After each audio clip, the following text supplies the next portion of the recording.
Hello, I'm Alexey Klimov. I am with SberCloud. I work in the division that is responsible for training of big AI models. Today, I'm going to talk about the distributed training of AI models, how one can do it using a big supercomputer. Probably this would be quite exciting for many of you because not many people have this experience. First thing that I want to talk about is what distributed training is, who needs it, in what kind of circumstances. Then I will talk about Horvath library. It does support all the benefits of our cluster, which currently is the biggest compute cluster in all of Russia. There's 1,000 GPUs.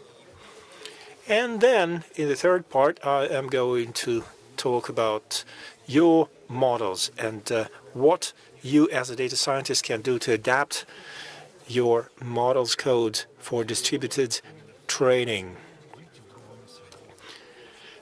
The next chart gives you an idea of two distributed learning philosophies. Then I will try to go more in depth into the reasons why we are using this. Stuff that we are familiar with, and that's what we usually face when we need to set up a machine learning system. The networks are getting much more complex very quickly. So to use the entire data set to train a system, we need to realize that some of them are very big. Some of them are simply gigantic. One approach that we can select is to use our training sample.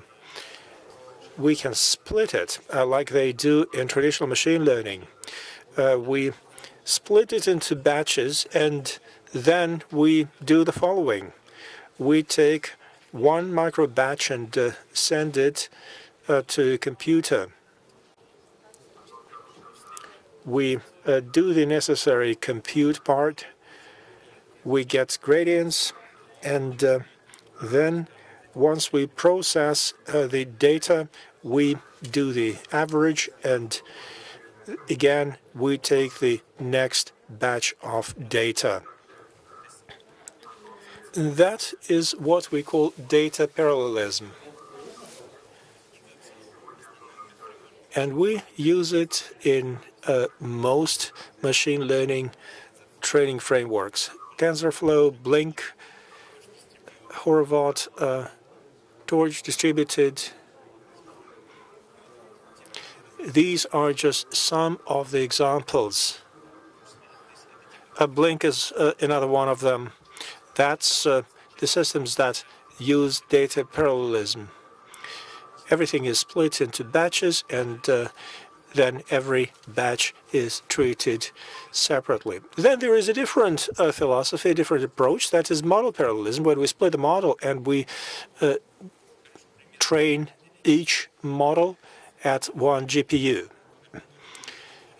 Encoder-decoder architecture is an example of that, when we split a model in that part where we see not so many gradients, and we can transmit them quickly.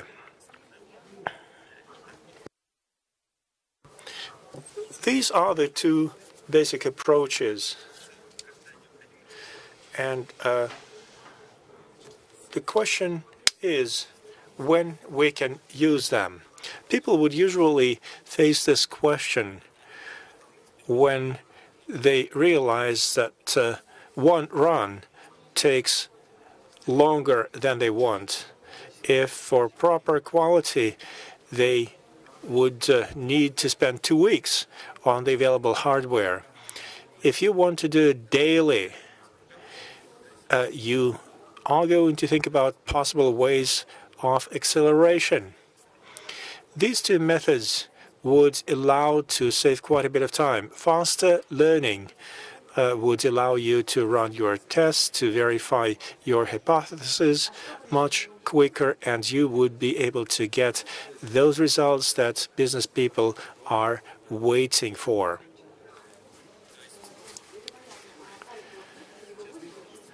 The most common scenarios for distributed learning are those where you have to get an outcome sooner, when you have to have a model quickly. Another situation is when you have to do some daily tasks and you have to retrain the model regularly. Again, data parallelism is something not to be forgotten, because the model may be so big that neural networks simply would not fit into one GPU's memory.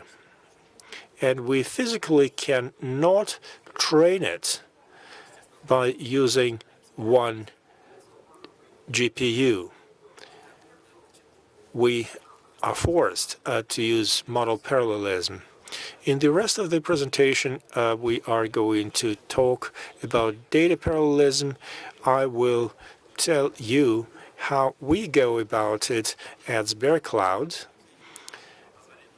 what we do to allow our clients to train their models quickly and in the most convenient way.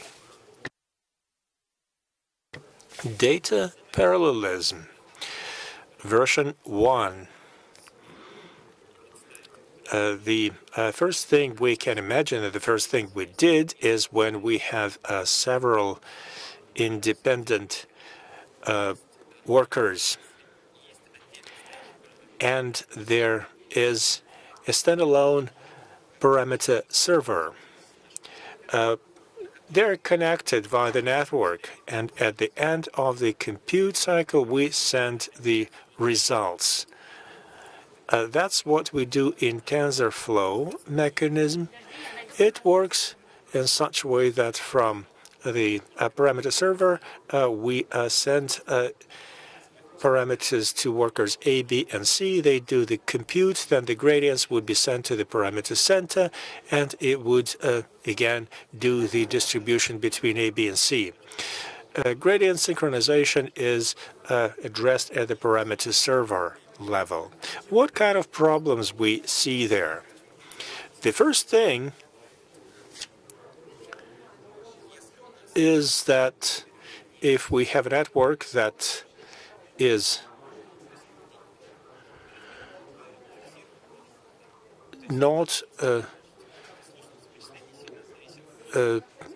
using the system that is indifferent to the complexity of the batches. If in the batches we have different lengths of examples, one of the workers may complete the work faster than the others. So in some of the workers, we may have downtime while other workers are still working. To address this, we can do several things. One way is to do synchronous processing. We can say that we have 3 workers. Workers A and B are finished, and they have sent data to parameter server, whereas worker C continues to run. So at the parameter server, we are already averaging the inputs without waiting to worker C to complete its job. The parameter server would set new stuff to worker A and B. Once worker C is finished, it is also going to get a new lot of data. This creates a problem. The worker C that is behind the others probably processed the data that was new for the network. It was looking at some examples that may be better for the network to learn. So the improved gradient is not going to be noticed because we have ignored this worker because of the delay. That may also be so in situations when optimization takes place faster at one of the workers, or one worker is working slowly compared to others. So there may be simultaneous processing that comes at a cost. In this synchronous processing, we see that some workers are losing the quality of training. There are several ways to address this.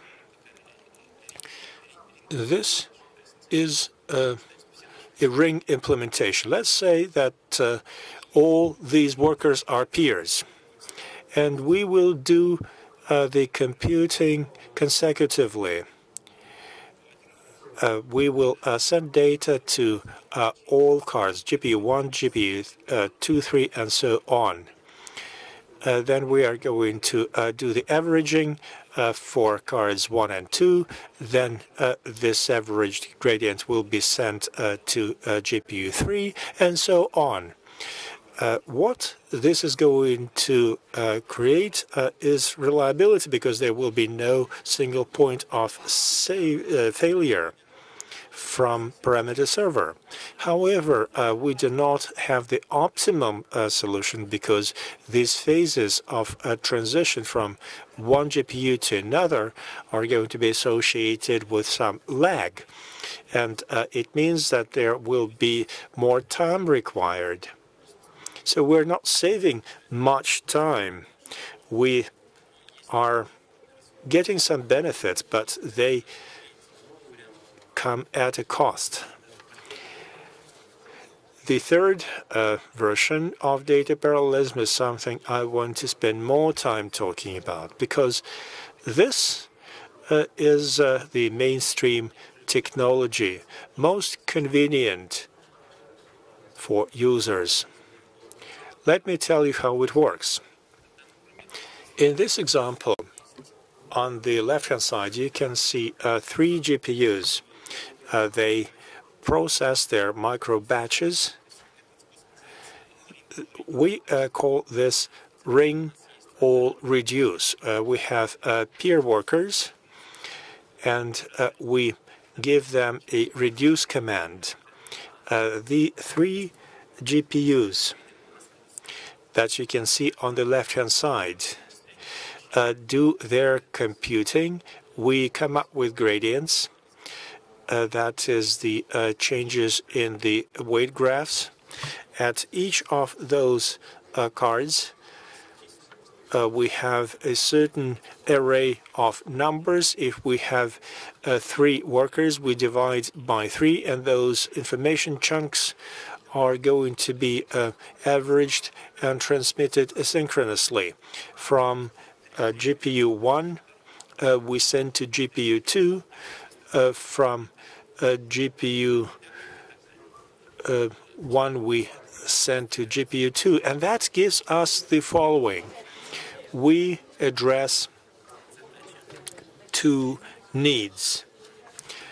First of all, we need to average gradients over all GPUs, and the second subtask is also taking some time because it has some complexity. We need to spread the outcome even among all GPUs. We have to be sure that at each GPU, the final state, the initial state for computing of the next batch is going to be the same. This algorithm, ring all reduce, allows to better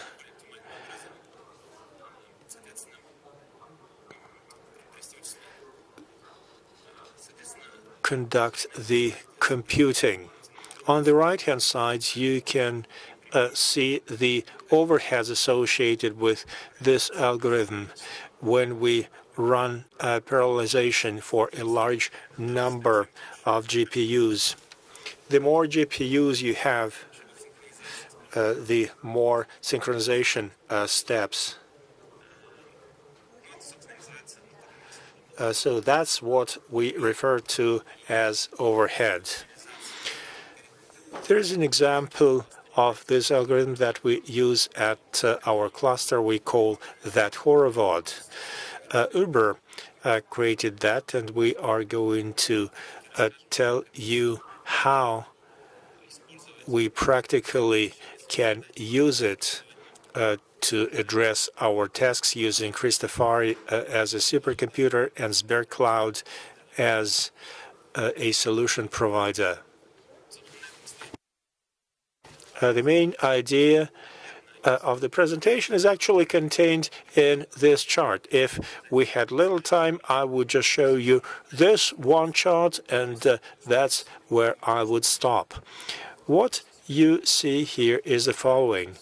Christofari, powerful supercomputer, and your neuron network on horovod is going to very quickly give you the end result. You can use SberCloud AI. There are examples for two most popular machine learning frameworks, TensorFlow and PyTorch.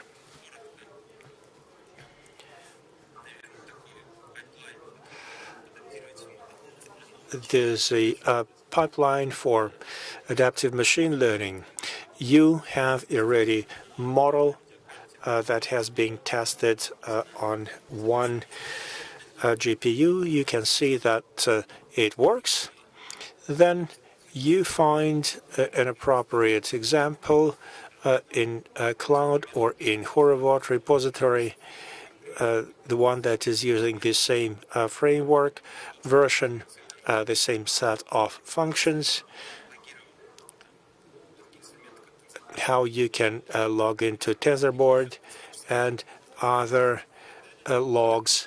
You find an appropriate sample in our repository. Here is a link for you, or in horovod repository, you check in, you sign in for a service, and then you are going to create a GPU notebook in aijourney and enter appropriate modifications in the code. Now, you probably have a question.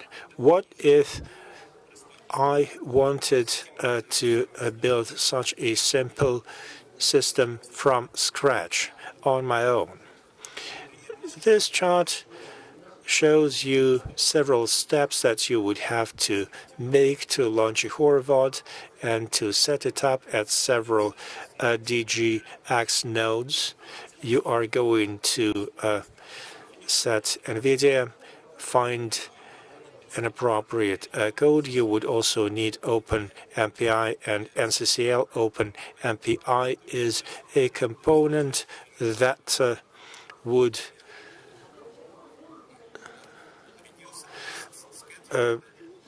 do all reduce and scatter primitives. Its task is to send information from every node to every other node. You also may need to use NCCL.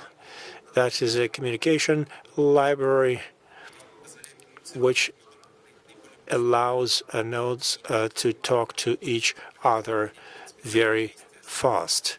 You may also have to take other steps if you are using DGXs. The connection between them takes place using NV switch. With this, you can connect several GPUs to one node. and they are all connected through this very fast bus. The good news is that when you use SberCloud service, you don't have to do any of this. We are doing all of this for you.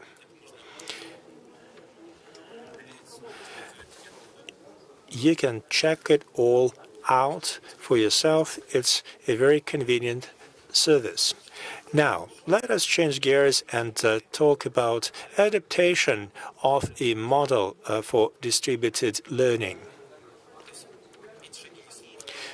There are some steps that are fairly simple.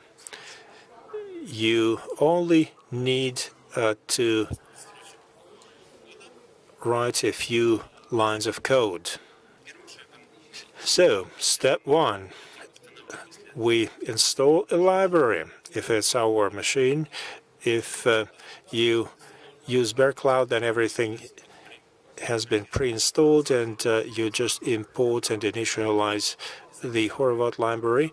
Then the next step, you have to assign a GPU to each process using Horvat local rank command. And this is something I want to spend a bit more time on. Horvat library and this launch method requires that if you use a VPT notebook, then you are going to convert your model into a Python script. This script is going to be launched at one of the GPUs. Within one worker in a 1DGX, you are going to have several of them.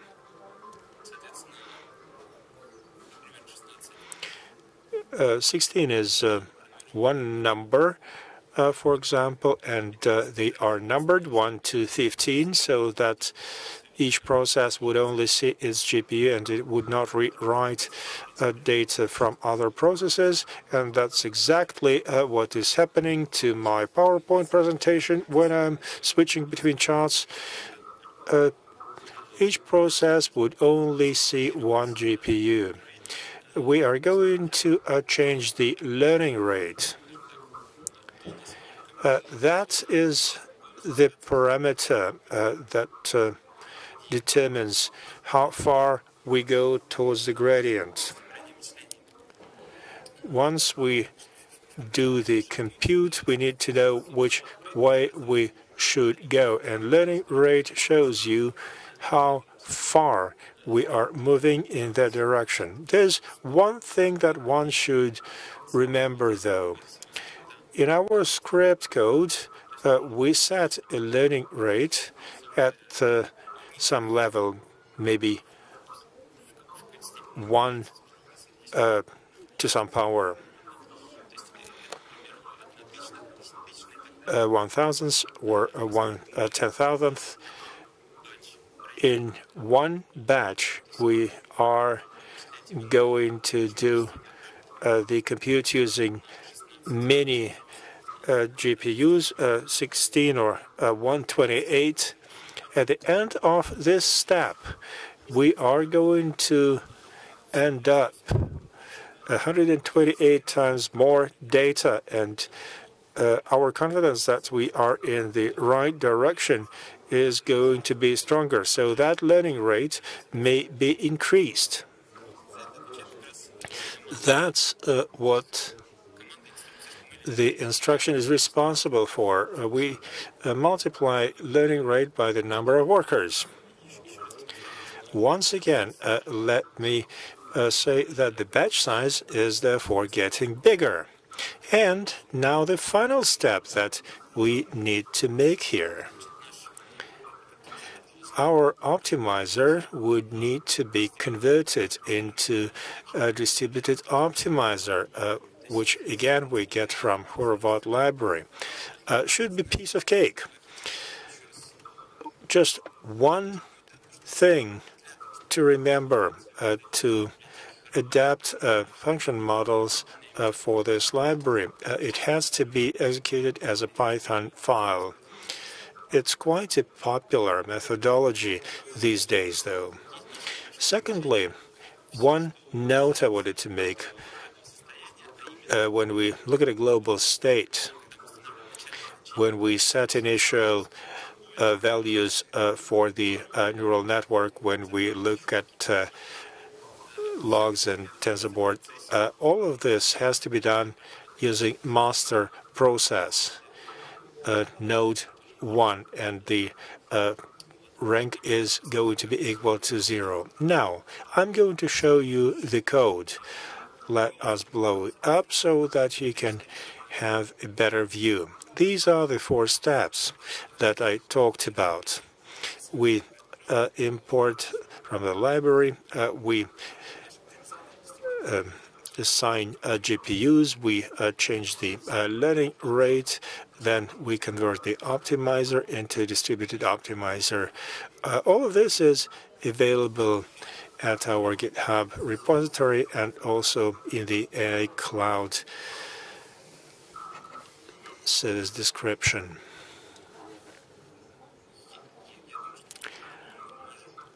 I guess that's pretty much it from me, and we can open the floor for questions. I see that there's a question for training of the newest models. One must have a huge compute power. Do you think parallelism is going to be a solution, or we are going to use other approaches like quantum machine learning to address this complexity?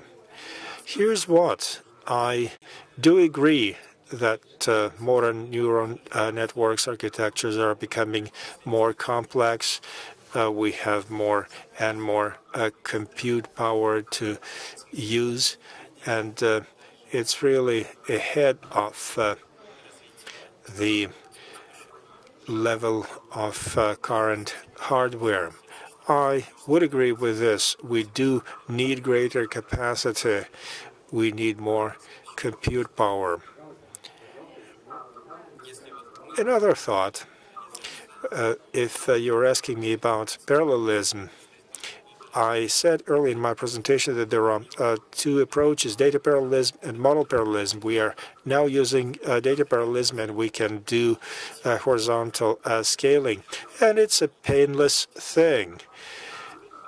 In the current studies, we see a lot of information that tree models can be trained through horizontal scaling, and this can be done using off-the-shelf hardware that's available today. When architectures become even more complex, there may be a need for something more powerful.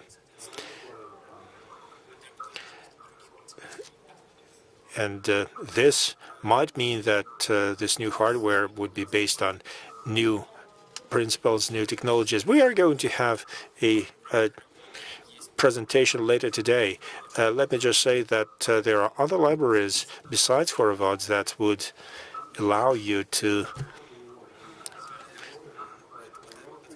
do things, and you can play with data parallelism approach, and it works quite well in our cluster. I'm talking about Safari right now. Like, for example, Deep Speed is just an example of such a library, and I hope soon we'll be telling you a little story about it.